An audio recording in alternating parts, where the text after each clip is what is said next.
Professor, lá atrás, Vladimir Putin falava claramente que se mísseis de longo alcance fossem utilizados, era possível que houvesse uma terceira guerra mundial. E houve o Medvedev falando recentemente que sim, que isso pode gerar uma terceira guerra mundial. A Alemanha fez um acordo agora fornecendo esses tipos de equipamentos para a Ucrânia. O senhor acredita na possibilidade mesmo que a utilização desses equipamentos possa levar a uma terceira guerra mundial ou é mais uma ameaça de Vladimir Putin? Não diria que é uma terceira guerra mundial, mas uma escalada significativa, sim. Mas tudo dependerá de onde essas armas serão utilizadas, né?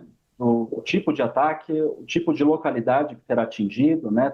Se haverá alvos estritamente militares, alvos não tão distantes da fronteira, né? Então, acredito que há uma série de considerações que devem ser levadas em atenção, né, para a gente ter alguma noção dos riscos de escalada.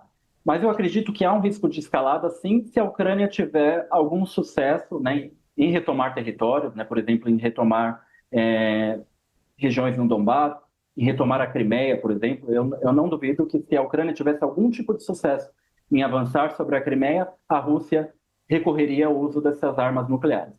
Mas até o momento não há nenhum indício de que a Ucrânia tenha chances, né, de recuperar a Crimeia ou mesmo de avançar sobre parte do Donbás. Então essas chances, essa escalada, né, nuclear, eu acredito que seja muito remota, né? Vale chamar a atenção de que a Rússia, né, por mais que a guerra hoje ela esteja ali em um cenário de certa maneira paralisada, né, sem grandes avanços, a Rússia ainda está avançando no Donbás. É um avanço gradual, mas que ele continua ali, toda semana há um pequeno avanço.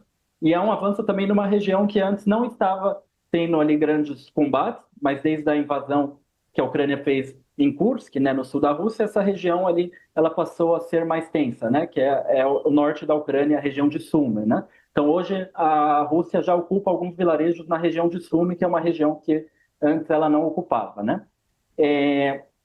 Então um cessar-fogo também, né, eu acredito que um dos motivos pelo qual Vladimir Putin não tem interesse em um cessar-fogo é que ele está com a vantagem no fronte, ainda que o fronte esteja um pouco paralisado, ele ainda tem a vantagem, né? Ele ainda tem alguns avanços.